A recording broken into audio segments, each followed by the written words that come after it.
All right, hey everyone, we're going to talk about Tao's chapter 2. Let's get on with it. Okay. All right, wonderful. Let's talk about Tao's chapter 2, establishing the grant or grant committee. We'll be talking about both of those. Um, Missed opportunities, what does this mean? Often leadership overlooks grants because, again, it's not a priority. They don't have the money now and they may need the money, but it's easier to just complain about not having something than it is to actually do it. And it's also something that you can't count on. Grants are considered soft money. There's a difference between hard money and soft money. Hard money is the hard line items when how you get your salaries paid. That comes from generally teachers from state taxes generally that pay those. So that's pretty stable. No one working in the school is going to be told, "Oh, well, we didn't get enough money. You're not going to get paid this month." Everyone gets paid, right? The salaries and soft money is, as soon as the money goes away, the people have to go away, and as soon as you get new money, you got to hire new people. So it's a lot more fluid, and so when you have that soft money, that's really the money that sometimes gets overlooked. They feel time consuming and risky. Time consuming, yes, the amount of hours you may have to put into it. I just recently finished a federal grant, and it was about I think it was 120 hours that I put into that grant, and I had maybe you know a couple of weeks to do it. And why did I get this grant? Is because the people you know uh, it was too much work for and it's a lot of work, and so I got brought on as a consultant to do this grant, and it was pretty much around the clock from day to night working on this grant. I probably should have documented the time, but it was a big grant. It was a multi-million dollar grant. You have lack of systems that lead to inaction. You don't have an established grant committee. No one's really responsible for them. You need a lot of things. You need sometimes even the 501c3 status, the documents that go along with that, and all of that needs to be put together in one centralized location, which we'll talk about. So we're going to talk about organizing documents and information, building the grant committee, establishing systems and procedures, and ensure that your school is grant ready. Organizing documents and information. Okay. Most grants require all the same documents, the similar core documents. And if you have them all, it's going to save you a lot of time in preparation if you have them all in one centralized location. And so let me show you an example of a recent grant that I'm doing and sort of generally how I organize all the information. Can I move? Let's see here. Here we go. Okay. So maybe if I go here and say, right here maybe? No, that's not gonna go there. All right, let's try another one. Okay, let's try again. So, okay, well, let me just move the folder over there. Okay, sorry about that. Okay. All right, let me go back here. Where did you go?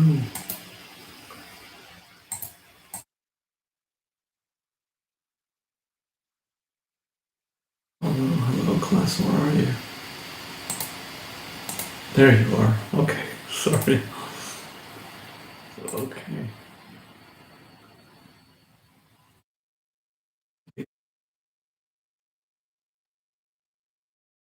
Okay, so this is a similar grant. This is very similar to way I organize a folder for a grant. This is called the 2026 City of Fresno LGBT Q grant. So on the first page here, I'm going to put the notice of funding availability, this NFA. And then we're going to have the letter that came with it. And then I always have a folder called Docs to Submit. You go there, and this is what they're going to want. They want a cover page, executive summary, service description, funding meeting, schedule of services, project budget, experience of the team, project metrics, which is evaluation, and then a service summary, and then a risk assessment. 10 documents is what this grant is going to entail. Okay. Now we go to this one here. Pull that one up.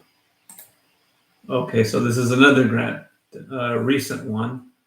Again, if you go to the, what's called the Cal CRG, you got your RFQ in there, you got some demographics on the application, sometimes even data.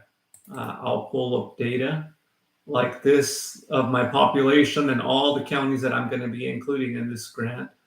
US Census data, school-related data, any kind of metrics that I may have, I try to keep track of them. And then emotional behavioral data, I also try to keep track of all of that, okay? And then there's always going to be the folder literature. This is literature that I cited, different articles that I cited for that particular, in that particular grant, and these are docs to submit, right? Attorney General requirements, Secretary of State requirements, 990 form. We'll talk about what that is. The this is the FTB status, right? Franchise Tax Board for a 501c3, they all have one. Government agency, IRS status, pay data record, and assigned 990. These are the documents that were submitted with that grant. Every grant's a little different. That's a little different, but they all have very similar things. And this is another thing, this project management sheet. This is a grant, especially when I'm working with another writer. I'll always try to have this project management sheet of when it's due, right? Some instructions and notes, and then required exhibits that they want. As we work on these, we will change these percentages for progress, right? Table of contents, proposal cover sheet, minimum qualifications, proposer background, proposed work plan. We did obviously finish that. That should be 100, right? I'm changing it now after the fact, right? Cost sheet, references, individual organizations, bidder declaration, quite a bit, data pay sheet, artificial intelligence, final submission checklist, and then submission email sent. You know, you would put together an email for this client. So all of these and any notes attached to it. This is very common when working with another person, that you have this project management table of everything that's required and who's doing it or what's happening and what the progress is. Okay. All right. So here's the project template. And this is going to be, you'll see that in part of your documents. These are the documents generally required that you should keep. List of all staff and positions that will be funded by the grant, with bios, board of directors, articles of incorporation or bylaws, organizational chart, budget, 501c3 determination letter, right? That's showing that you're a 501c3, and then Form 990, which is it's a financial form. Those are very typical types of documents that you'll need. If you have them once, generally you can use them over and over again for other grants. They all require the same documents. Okay. All right. There it is, the grant folder. Digital and hard copies. I use, Google Docs, right? So creating subfolders for individual grants. Yeah, I like to label them based on year. So I'll kind of sort of show you how I like to label sort of my grants. Okay. So here's some grants that I work for. Let me see here. Okay. You look at these grants here. When I finish them, I put them in this folder. 2023 finished grants. You got all the grants that were written. 2024 finished grants, 2025 finished grants. All of these things are in there. Okay. Where are you? Okay. All right, core information you'll need: the name, contact person, and the employer identification number. We already talked about the 501c3 determination letter, the 990 form, the mission and vision statements, leadership documents and governance documents, organizational history, bios and resumes. In the Google folder, you can, I create one folder for docs to submit, so we know what docs are going to go with the grant, but also create another folder for literature that I cite, and another folder for all the people that are going to be part of the grant. I want their bios and their resumes in there. Board of directors, the same thing, and articles of incorporation. All of those could be at the front level, on the first level. Okay.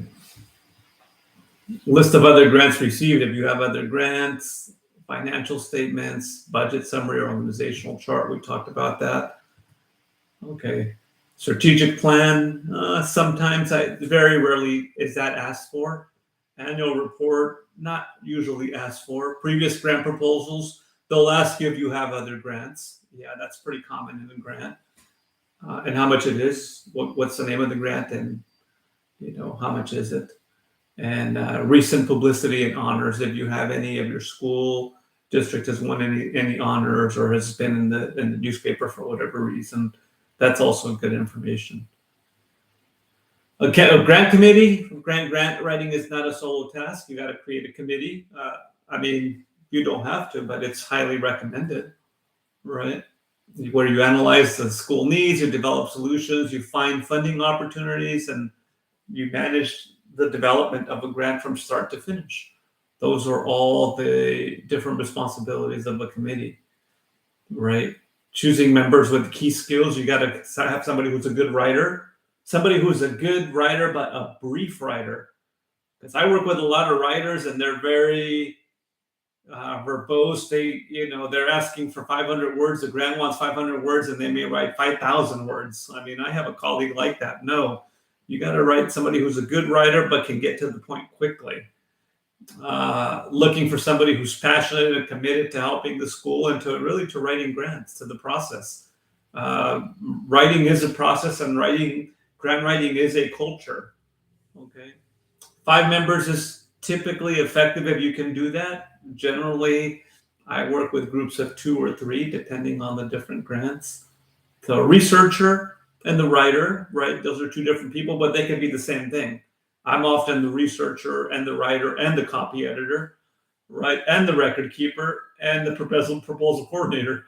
I often fill all of these 5 roles all at once. But if you could sort of find other people that want to be on the committee and could fulfill 1 or 2 of these roles, the larger the committee, the better a lot of the times.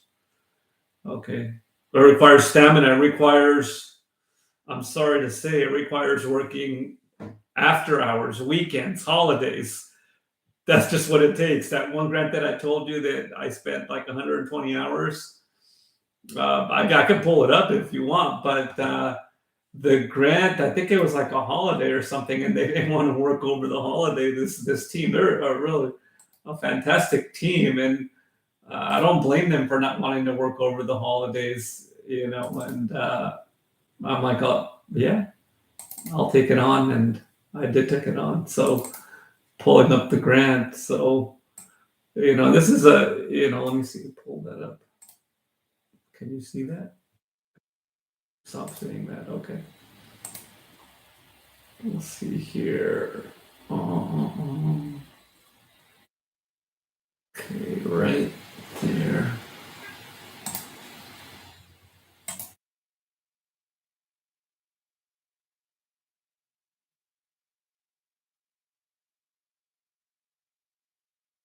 There we go. Okay, this here, if you look at it, it's going to be 41 pages. So not 100 pages, but this was really Fresno Food Vendor Business Incubator for Community Development Project. It's a federal grant. And you can see a summary, narrative, project timeline, organizational capacity, business plan, oversight of federal grants, all kinds of different things that I had to write. And as you see, this was a lot of writing.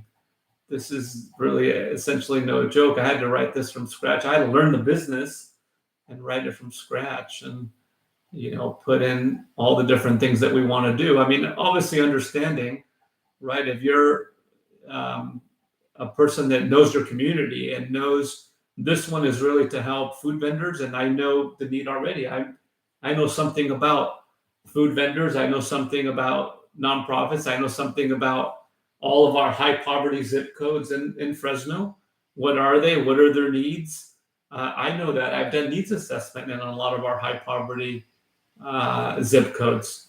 And so that's what was needed downtown. And this is what we were asking for, is $2.8 million to be able to, just to food vendors there. So let me see here. Okay, let's go back to, okay, wonderful. Okay, yeah, requires stamina. Progress accelerates near deadlines where you're working kind of around the clock. And then you have benchmarks really to maintain momentum, sort of like that project worksheet that I told you. And how much of it do you want to advance at what point? Do you have to have daily benchmarks, weekly benchmarks, that type of thing? The committee has to have clear expectations. They have to share the vision and the purpose of the school and what they want to accomplish, and also encourage ownership and accountability for all those on the committee. You define the purpose and the authority, clarify responsibility, and then it also gets approved by the board. What we're talking about in this committee is really to go after some serious grants and to be able to sustain that effort and to have some time by your school or district to do those things. You could really seriously, bring in tons of money. I'm talking, 5-10 million if you're able to pull off something like this where you have maybe 3 or 4 people working on this. But I know that's not always possible. Okay, key elements of a charge statement: the mission and the purpose, membership, authority, responsibilities, and the meeting schedule. The meeting schedule is probably good, especially nowadays. Most of the teams that I work with on Zoom, but having a meeting schedule, especially when we do writing sessions, where we do 6, 8, 10-hour writing sessions, you do need to have a schedule where everybody's meeting at the same time. Okay, making your school grant ready, aligning your grant with the priorities, assessing your organizational capacity. Don't say you're going to have 5 new people in this one program and you're going to require 50% of their time when they already have a job that is 100% of their time. You don't have the capacity, right? And so generally you got to be able to know what the capacity is and know who has capacity to take on more work. If you're going to be bringing in a grant that's going to require 5 or 6 new people, right? And is the school ready? Is it aligned with, have you aligned it with the mission and the vision? Do you have the staff capacity? And is it supported by the community? Okay.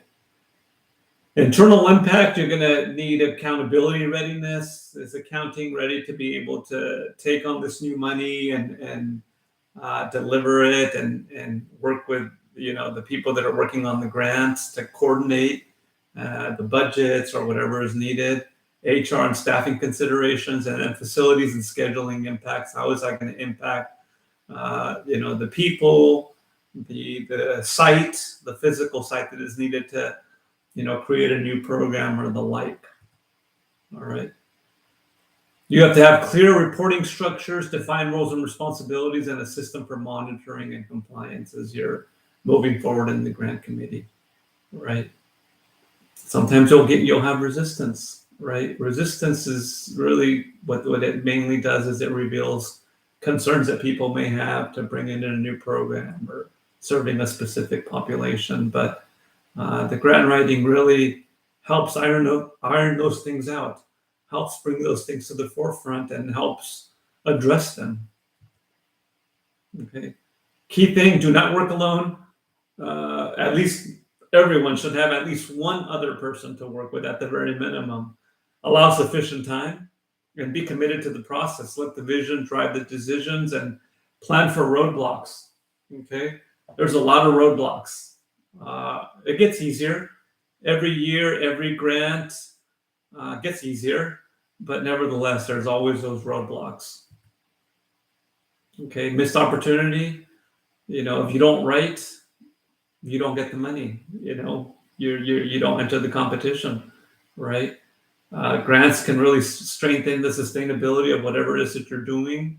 Small wins are build leadership capacity. Small grants, and not trying is really the greatest loss. If you don't play the game, if you don't enter the competition, then you never really win. So, on reflection is probably for you is what did I learn in this chapter? What I loved, what I wonder about, and what do you plan to do? For next chapter, we'll talk about engaging grant makers, understanding funding priorities, and building strategic partnerships. Thank you very much.